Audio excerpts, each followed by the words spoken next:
Hello friends, I'm Max, and this video continues the story of the accomplished projects and bushcraft activities during the last summer vacation spent at my log cabin camp.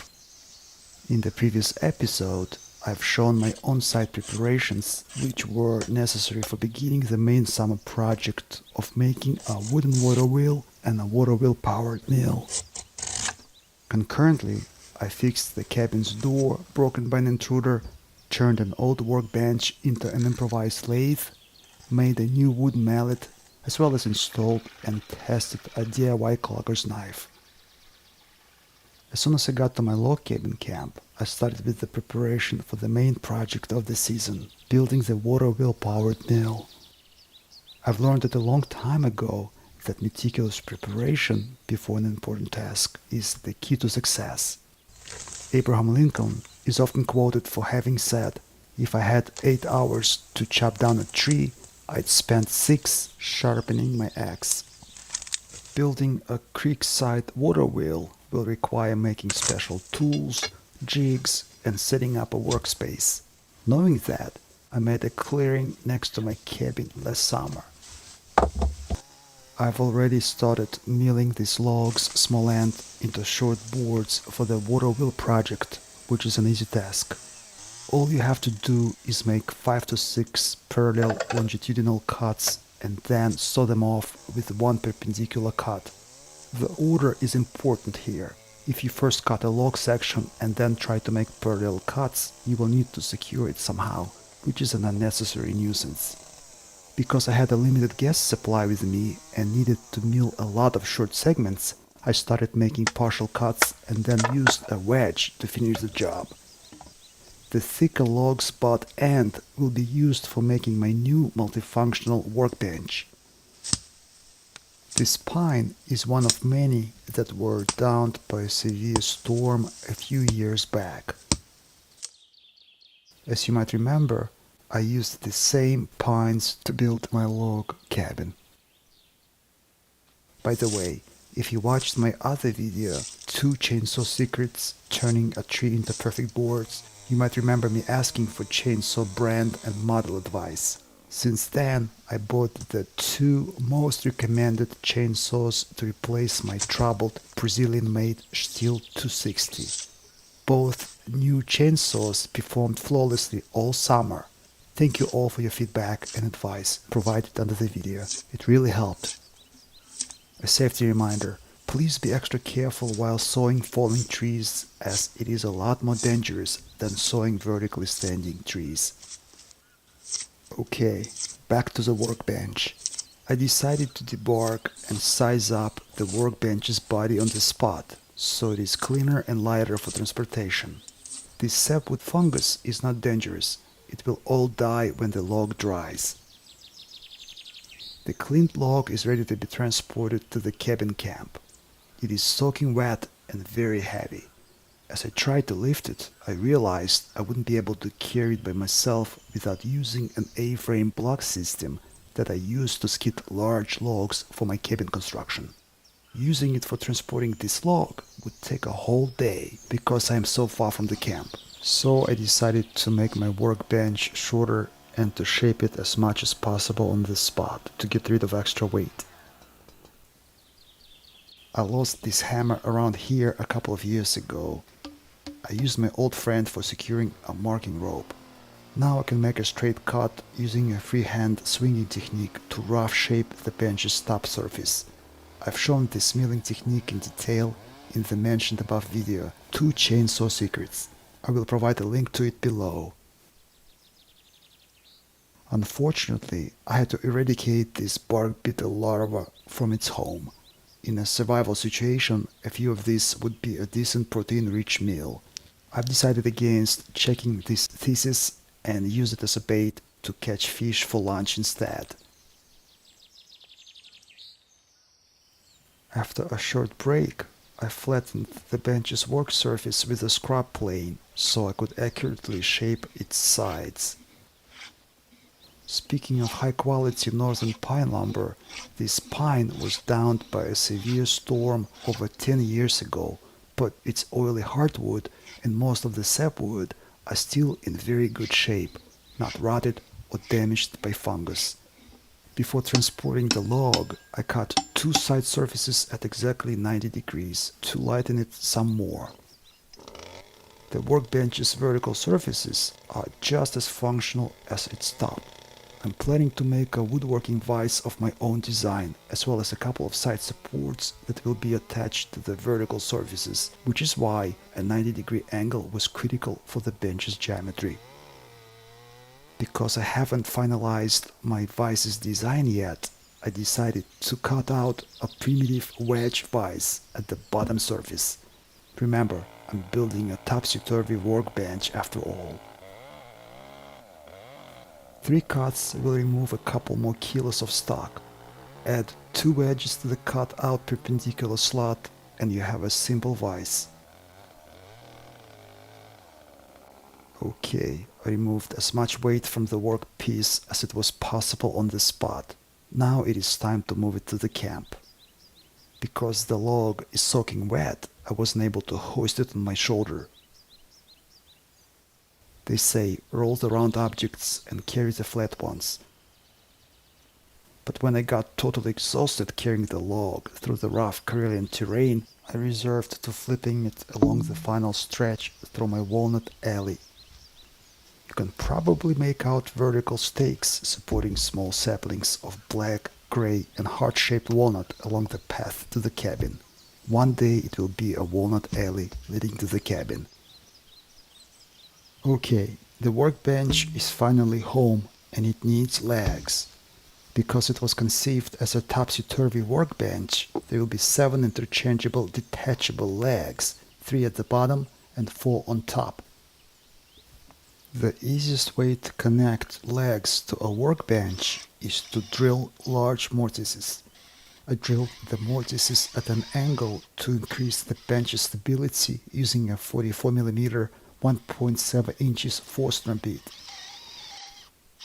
Note, it is important to drill a deep hole in stages to better clear shavings from the hole.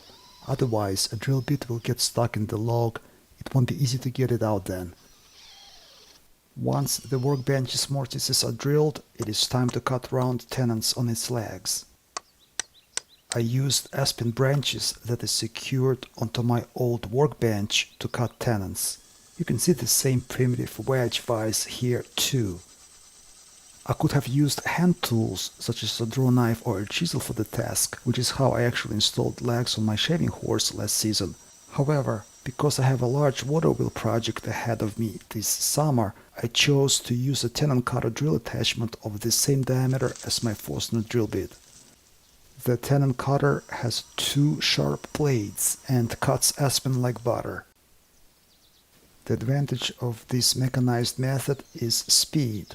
It is way faster than any traditional method, and I have no time to spare during this 30-day vacation stay. Once the workbench's legs were installed and sized up, I began correcting its geometry using a draw knife. The log's butt end is noticeably thicker than its small end, and it is a lot easier to even them out now, while the log is still wet. It is important that any tool used is well made, and I consider a workbench to be a tool. On the other hand, I probably just like to work with hand tools, especially if I made them. I like to watch how a hand plane's iron makes shavings. I like the sound of the chisel breaking wood fibers, as well as I love the smell of oily wood. I smoothed the chainsaw cut surfaces using my homemade giant chisel and a hand plane. And of course, the workbench has to look good, so I did some finishing touches. In the recent years, I've been making and using hand tools more and more. However, I haven't been able to fully give up electrical tools, as I always plan multiple projects for every summer while my off-work vacation time is limited. Right now, for example, I'm blacksmithing a couple of different types of traditional wood auger bits. They remove stock surprisingly well. Stay tuned to see them in action at my log cabin camp. To prevent the bench's crosscut ends from drying faster than the rest of the log, I applied a special end grain sealer. It's the same wax mix you might have seen me using on my cabin's bear-proof door in the previous episode. I also sealed the cabin log's ends with it earlier. The wax sealer will equalize the bench's drying speed and prevent it from cracking. The three-legged configuration is admittedly less stable, but it doesn't rock on uneven surfaces. Because the mobile workbench is intended to be used on and off campground, its non-rocking three-legged configuration will come handy in the bush, as it is not easy to find flat surfaces here among rocky Karelian terrain. To make the 4 top legs, I can now use the very workbench they will be made for. As you can see, the tenon cutter now works slower on a denser wood. It is producing more uniform, long shavings and leaves a smoother surface on the tenon. Once I installed all 4 maple legs and flipped the workbench, I drilled 2 rows of dog holes that will accept the bench dogs and hold down clamps. I made the holes larger than usual, but as you will soon see, such 1.5-inch 40mm dog holes will have certain advantages. It is important to do a thorough layout job. The dog holes have to be drilled at equal distances from each other. The dog holes rows have to be in a precise array. Also, the holes have to be drilled at 90 degrees to the bench top, which is not easy to do without a drill press or some sort of a drill guide. To save time, I decided to do it free-handed, using a triangle as a guide. I'll be honest, I wish I spared some time for making a drill guide. The outcome could have been better. Some holes' angles deviated from the vertical axis by a couple of degrees. The exit holes had large tear-outs. To clean their edges, I used my homemade carving gouge. At any rate, my workbench is almost completed, and now it can be used for making the water wheel components. For example, I used it to finish making the water wheel's octagonal shaft. As a support, I used 2 wooden bench dogs that were made just like the legs, only shorter. I will also demonstrate a few different methods of workpiece fixation. In addition to using regular bench dogs, you can see a low-profile peg made from a branch. When you need to make a large number of identical workpieces that will all have to be precisely assembled into one complex structure, preferably with no gaps, spending time on creating an ergonomically organized workplace becomes a rational task. I found that the best way to secure a workpiece is to support it from 3 sides at once. Making this simple support from a bench dog, a nailed plank, and a tempered peg significantly sped up the water wheel project.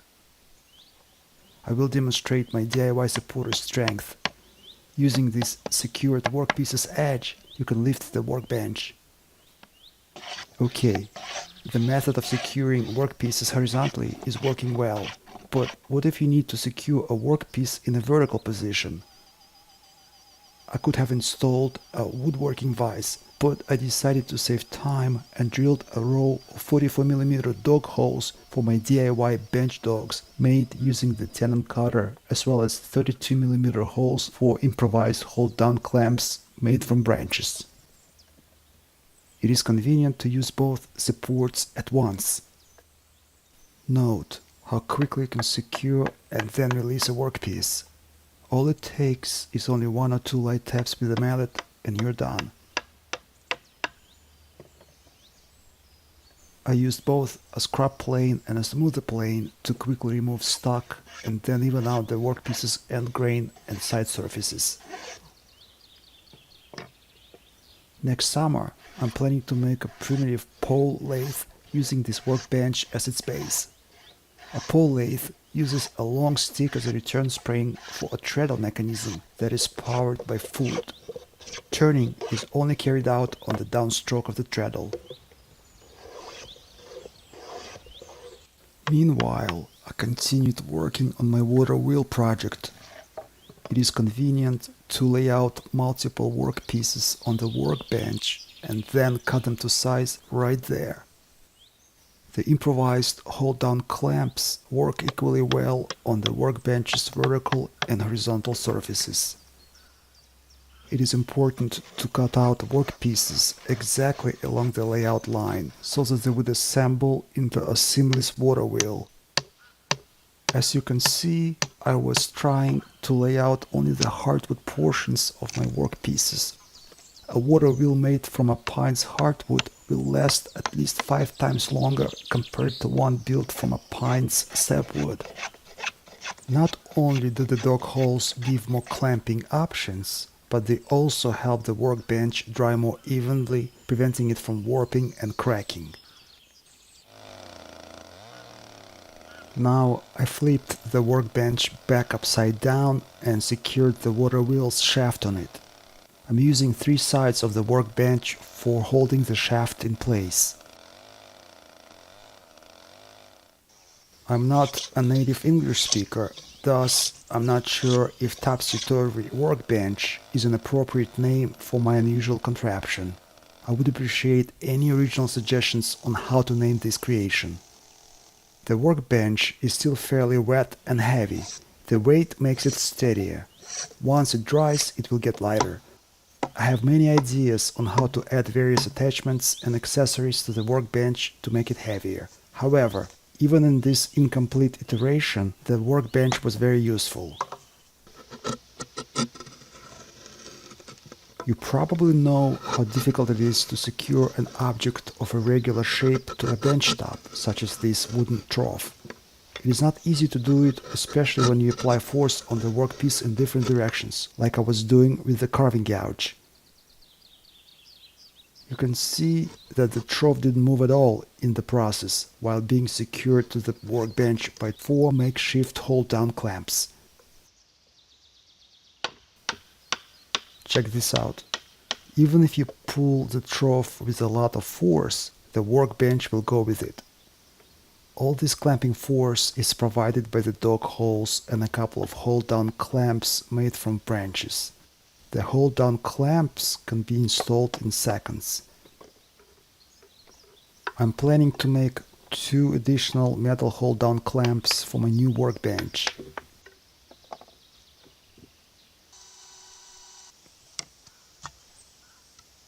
Even though I spent valuable vacation days on making this workbench, I never regretted it. I used the workbench to make most of the components for my water wheel. I made a handle for my 2-handed carving gouge, made a wooden trough and scoop, as well as I used it for sharpening my tools. In the recent years, I gained a lot of experience and video material on sharpening tools. I'm thinking about making a dedicated video on sharpening. As you could see, I produced a lot of sawdust and wood shavings using my Topsy-Turvy workbench. It endured a lot of sawing, hand planing, and drilling this summer. This primitive tool rack was also made using the workbench. Not only does the tool rack fit the style of my workshop under the open sky, but it also organized my tools well. This video has gotten to be long, but I couldn't make it shorter.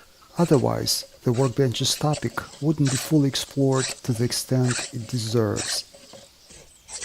This was part 2 of my 30-day summer vacation, but I'm already editing part 3 and 4 about my water wheel powered mill, organizing a workshop under the open sky, and various bushcraft culinary experiments. P.S. After reading many emotional comments under the previous video where I featured my bear-proof door broken by an intruder, I wanted to add that I don't hold it against him. I have my own version of why the intruder couldn't refrain from breaking the unlocked cabin's door with a crowbar. I think the intruder attained a tender emotional enlightenment while contemplating the touching defenselessness of a handmade structure. He just couldn't help his curious urge of an explorer and in order to enhance this gamut of feelings, he prodded the unlocked door with a crowbar. I remember, in preschool age, I experienced the same feeling while disassembling my dad's typewriter. Thus, I cannot judge the stranger for retaining his childlike spontaneity.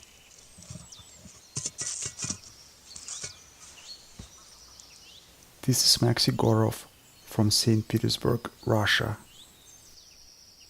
If you liked this video, perhaps you could share it with your friends. Let good people watch good videos. P.S. I only produce 1 or 2 videos max a month, and if you don't want to miss new content like this, subscribe and click the notification bell to stay up to date with all of the latest content. Due to new YouTube's recommendation algorithm, its notifications have become more unstable otherwise. PPS. Below I left a link to my DIY projects playlist, as well as playlists about my log cabin building, bushcraft projects, kayaks making, and outdoor cooking. I hope to see you back on Advoco Makes.